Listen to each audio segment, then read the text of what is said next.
Hello दोस्तों, आप सभी का एज अकेडमी में वेलकम है। जैसा कि आप सभी जानते हैं कि माँ हेवन रविन्द्रनाथ टैगोर जी की जो पोएम है, इसके पहले जो है आपको पढ़ाया जा चुका है। Where words come out from the depth of truth. आप सोच रहे होंगे इसमें कहाँ लिखा है।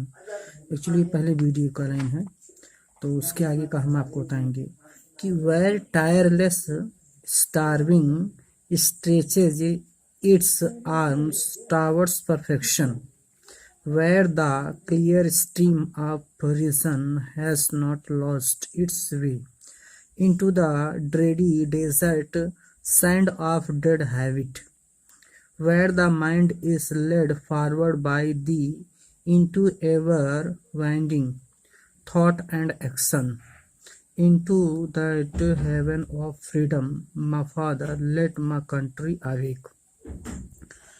तो अगर आप चैनल पे पहली बार आए हैं तो प्लीज़ इसको सब्सक्राइब कर लीजिएगा। और ये माँ हेवन का लास्ट स्टैंजा है, उम्मीद है कि आप बेहतर रूप से इसको पढ़ना है। जैसे कि आप जानते हैं कि वैर जहाँ टायरलेस मीन्स निरंतरता, कि जहाँ निरंतरता, और स्टार्विंग माने विशिष्ट प्रयत्न, कि जहाँ विशिष्ट प्रयत्न को लगातार किया जाता हो। स्ट्रेचेज इट्स आर्म्स, और ये विशिष्ट प्रयत्न जो लगातार हो रहे हैं, ये अपने सफलता रूपी पंख को फैला रहे हैं टावर्स परफेक्शन, पूर्णता की तरफ। वेर जहाँ the clear stream of reason, जहाँ विवेक, क्लियर स्पष्ट, स्ट्रीम ऑफ रीजन माने तार्किक, तो स्पष्ट तर्क का मतलब होता है विवेकशील। कि वेर जहाँ the clear stream of reason, जहाँ विवेकशीलता has not lost its way, अपने मार्ग से भटकती ना हो, अर्थात जहाँ व्यक्ति को गलत सही का डिसीजन लेने में दुविधा ना होता हो।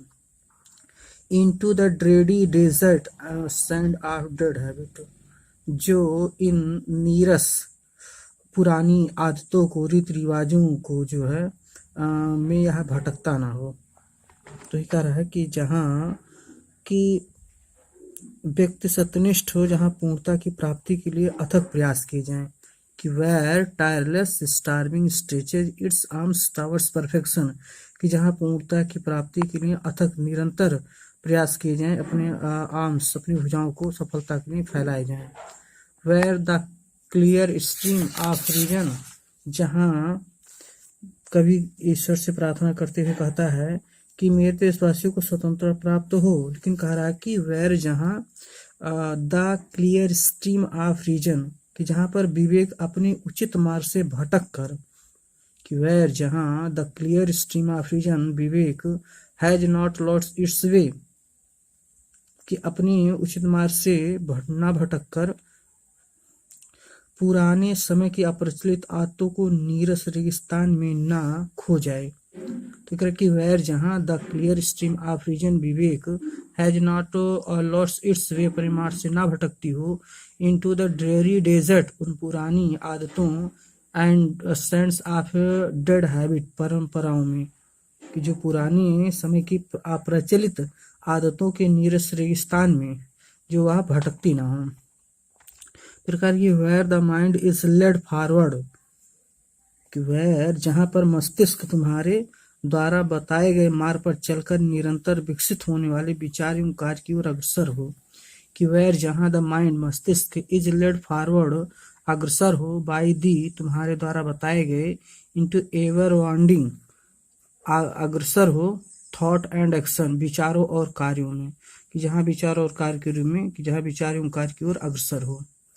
फिर कह रहा कि into that heaven of freedom, जहाँ पर व्यक्ति पुरानी आदतों के गुलाम ना होकर प्रगतिशील विचारधारा के हों। तो कह रहा into the haven of freedom, ऐसे स्वर्ग रूप, ऐसे आज़ादी रूपी स्वर्ग में, माँ फादर, मेरे परमपिता, लेट माँ कंट्री, मेरे देशवासियों को जगा दो। लेट माँ कंट्री, मेरे देशवासियों को जगा दो। ओके, तो क्या एक बार और इसको बता दिया जाए। ओके, तो अगर वीडियो पसंद आया है तो शेयर करिएगा और लाइक करिएगा, और अगर चैनल पे पहली बार आए हैं तो सब्सक्राइब करिएगा। और इसके बाद नवा लेसन आपका स्टार्ट होगा, वेरी एक्साइटेड। तो where tireless striving stretches its arms, कह रहा कि वेयर जहाँ टायरलेस स्टार्विंग जहाँ निरंतर अथक प्रयास स्ट्रेचेज इट्स आर्म्स अपनी भुजाओं को फैलाता है टावर्स परफेक्शन पूर्णता की प्राप्ति के लिए। वेयर जहाँ the clear stream of reason जहाँ विवेक नॉट लॉस इट्स वे अपने मार्ग से भटकता नहीं है, इनटू द ड्रेरी डेजर्ट कि उन नीरस रेगिस्तान के बालुओं के बीच में ऑफ डेड हैबिट पुरानी उन पुरानी आदतों या परंपराओं के उस नीरस रेगिस्तान के बीच में जहाँ पर विवेक भटकता न हो। वेयर जहाँ the mind is led forward जहाँ मस्तिष्क आगे की तरफ बढ़ता हो, by thee into ever widening हमेशा प्रगतिशील होते हुए थॉट एंड एक्शन विचार और कार्यों में, into that heaven of freedom मुझे ऐसे आज़ादी रूपी स्वर्ग में ले चलो। माँ फादर मेरे परमपिता, लेट माँ कंट्री अवेक मेरे देशवासियों को जगा दो। तो जैसा कि आपने देखा कि एवर वाइंडिंग का मतलब होता है जो सदा विकसित हो, ठीक, और माँ फादर का मतलब ईश्वर, ठीक। डेड हैबिट का मतलब आपको मालूम है कि बेकार की जो पुरानी रीति रिवाज हैं। एवर वाइंडिंग मानी पहले मीनिंग दिया जा चुका है आई थिंक्स। डेड हैबिट का मतलब मालूम ही है। ड्रेरी डेजर्ट का मतलब ड्रेरी माने जो उबा देने वाली, बुद्धिहीन, ठीक। तो हमें उम्मीद है कि आपको वीडियो पसंद आई होगी और अच्छे से इसको जो है कई बार घुमा के पढ़िएगा। तो थैंक्स ऑल ऑफ यू। हमें उम्मीद है कि आप इस वीडियो को कई बार पढ़ने की कोशिश करेंगे ताकि अच्छे से अच्छे आ जाए और इसको लिख के जो है 4 लाइन पूरा कंप्लीट कर लीजिएगा। तो थैंक्स ऑल ऑफ यू। अगली वीडियो में फिर मिलते हैं अगले लेसन के साथ। जय हिंद, जय भारत।